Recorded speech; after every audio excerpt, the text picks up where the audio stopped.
Hello और इस नए एक्सप्लेनर में स्वागत है। आज हम एक ऐसे टॉपिक को डिकोड करने वाले हैं जिसने पिछले कुछ दिनों में इंटरनेट पर पूरी तरह से आग लगा दी है। जी हां, कॉकरोच जनता पार्टी यानी सीजेपी। पहली नजर में ये बस एक मीम या एक हल्का-फुल्का मजाक लग सकता है, लेकिन आज हम इस वायरल फिनोमेना के पीछे छिपे मैक्रो इकोनॉमिक्स, कड़े आंकड़ों और एक बहुत बड़ी जमीनी सच्चाई को पूरी तरह से अनपैक करेंगे। हम सिर्फ सतह पर नहीं रहेंगे, बल्कि हार्ड डेटा के जरिए इस पूरी तस्वीर को बिल्कुल निष्पक्ष रूप से समझेंगे। Okay, let's dive into this. आज हम इस पूरे सफर को 5 अहम हिस्सों में बांटकर देखेंगे। पहला, द मीम फिनोमेना। दूसरा, द अनएम्प्लॉयमेंट रियलिटी। तीसरा, डिग्रीज वर्सेस स्किल्स। चौथा, हिस्टोरिकल प्रेसिडेंट्स। और पांचवा, साइंटिफिक टेम्पर। तो चलिए शुरू करते हैं। Part 1, the cockroach meme phenomena. तो कहानी कुछ यूं शुरू होती है। 15 मई को सुप्रीम कोर्ट में एक हियरिंग के दौरान माननीय चीफ जस्टिस की एक ओरल ऑब्जर्वेशन सामने आई। उन्होंने उन लोगों को कॉकरोचेस कहा था जो फेक और बोगस डिग्री लेकर लीगल प्रोफेशन में घुस जाते हैं। हालांकि अगले ही दिन यह स्पष्टीकरण आ गया था कि इन शब्दों को गलत संदर्भ में लिया गया, लेकिन तब तक इंटरनेट तो अपना काम कर चुका था। 16 मई को अभिजीत दीपके ने कॉकरोच जनता पार्टी के नाम से एक गूगल फॉर्म लॉन्च कर दिया और देखते ही देखते 17 मई तक ये एक मैसिव वायरल एक्सप्लोजन बन चुका था। इस सीजेपी की टैगलाइन क्या थी? आलसी और बेरोजगारों की आवाज। और इसकी मेंबरशिप के लिए एलिजिबिलिटी, बेरोजगार होना, क्रॉनिकली ऑनलाइन रहना और प्रोफेशनली भड़ास निकालना। मतलब क्या गजब का सटायर है ये। सत्ताधारी पार्टी के नाम की तर्ज पर अपना नाम रखा गया और युवाओं को उसी शब्द के नीचे एकजुट कर दिया गया जिसे गाली समझा जा रहा था। इस व्यंग्य ने सिस्टम पर बहुत ही तीखा और सटीक प्रहार किया। और इस मजाक का स्केल कितना बड़ा था? 1.5 करोड़। इंस्टाग्राम पर सिर्फ कुछ ही दिनों में इस अकाउंट ने 1.5 करोड़ फॉलोअर्स का आंकड़ा पार कर लिया। बड़ी बड़ी एस्टैब्लिश्ड राजनीतिक पार्टियों के सोशल मीडिया नंबर्स पीछे छूट गए। 5 लाख से ज्यादा लोगों ने गूगल फॉर्म भरकर साइन अप कर लिया। और तो और बिहार के बांकीपुर बाय इलेक्शन तक में इसके सपोर्टर्स चुनाव लड़ने की बातें करने लगे। ये स्केल सच में माइंड ब्लोइंग है। Part 2, The Unemployment Reality. Now what's really interesting about this slide is इस मीम के नीचे छिपी कड़वी सच्चाई। ये एक आइसबर्ग की तरह है जिसका ज्यादातर हिस्सा पानी के नीचे छिपा होता है। नेशनल अनएम्प्लॉयमेंट रेट यानी राष्ट्रीय बेरोजगारी दर सिर्फ 5.1% बताई जाती है। सुनने में काफी सेफ लगता है ना? लेकिन जैसे ही हम डेटा को ब्रेक डाउन करते हैं, असली तस्वीर सामने आती है। 15 से 19 साल के युवाओं में ये दर सीधे 15.2% पर पहुंच जाती है, राष्ट्रीय औसत से लगभग 3 गुना। और अगर शहरों में रहने वाली युवा महिलाओं की बात करें तो ये आंकड़ा 20% को भी पार कर जाता है। यही वो असलियत है जो इस मीम को असली एनर्जी दे रही है। Part 3, degrees versus real job skills.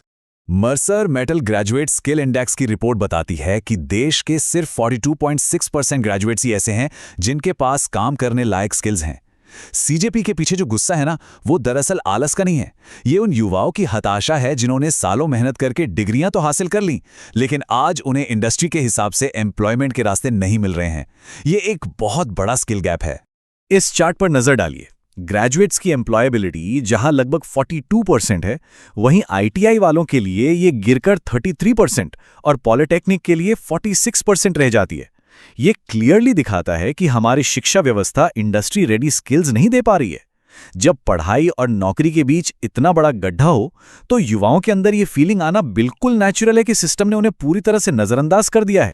Part 4, ऐतिहासिक जन आंदोलन और उनसे जुड़ी सीख। So the crucial point is, क्या इंटरनेट का ये हुजूम असली बदलाव ला सकता है? इसके लिए सिलेक्टिव आउटरीच और स्ट्रक्चर्ड इंस्टीट्यूशंस के बीच का फर्क समझना बहुत जरूरी है। 30 सेकंड में गूगल फॉर्म भर देना ऑन ग्राउंड पॉलिसी वर्क करने के बराबर नहीं होता। इसे स्लैक्टिविज्म कहते हैं, यानी बिना किसी कमिटमेंट के बस इमोशनल जोश। मीम की एनर्जी लीडरलेस और टेम्पररी होती है, जबकि असली बदलाव के लिए एक लॉन्ग टर्म ऑर्गेनाइज्ड ढांचे की जरूरत होती है। याद कीजिए 2011 का इंडिया अगेंस्ट करप्शन मूवमेंट। उसने पूरे देश को हिला दिया था। लेकिन इतने विशाल हिस्टोरिक आउटरीच के बावजूद लोकपाल एक्ट 2013 में पास हुआ और देश का पहला लोकपाल 2019 में जाके अपॉइंट हुआ।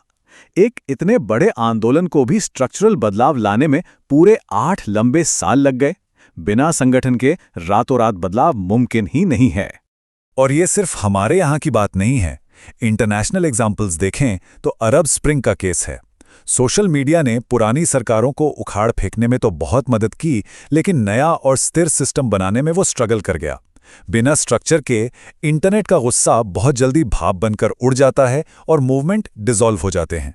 Part 5 Building a Scientific Temper. And this brilliantly illustrates कि इस पूरी प्रॉब्लम का असली एंटीडोट क्या है। वो कोई वायरल हैशटैग नहीं, बल्कि हमारे संविधान में छिपा है। आर्टिकल 51AH के तहत साइंटिफिक टेम्पर यानी वैज्ञानिक दृष्टिकोण विकसित करना एक कॉन्स्टिट्यूशनल ड्यूटी है। इसका सीधा मतलब है एक सवाल पूछने वाला माइंडसेट, ह्यूमैनिज्म और सुधार की भावना रखना। NEP 2020 भी इसी को सबसे जरूरी मानती है। जवाहरलाल नेहरू ने द डिस्कवरी ऑफ इंडिया में इस आइडिया को बहुत खूबसूरती से समझाया था।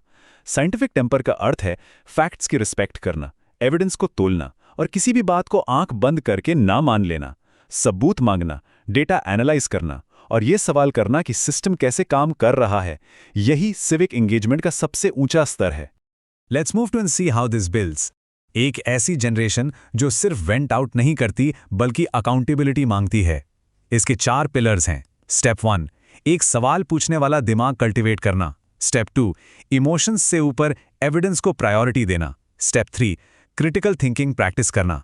और स्टेप 4, अपनी सोशल रिस्पॉन्सिबिलिटी लेना। इस साइंटिफिक टेम्पर को एक्शन में बदलने का रोड मैप क्या है? इसके 3 लेवल्स हैं। पर्सनल लेवल, ऑनलाइन रेंट करने के बजाय नए स्किल्स सीखना।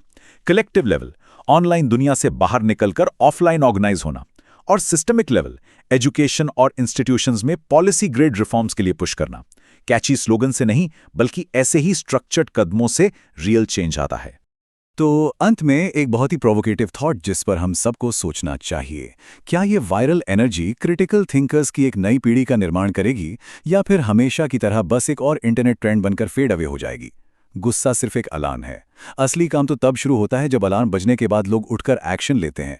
अगर ये एक्सप्लेनर पसंद आया हो और ऐसे ही फैक्ट बेस्ड जटिल विषयों को गहराई से समझना हो तो कृपया YouTube चैनल निशांत एक्सप्लेन को सब्सक्राइब जरूर करें। इस एक्सप्लेनर के साथ जुड़ने के लिए बहुत बहुत धन्यवाद।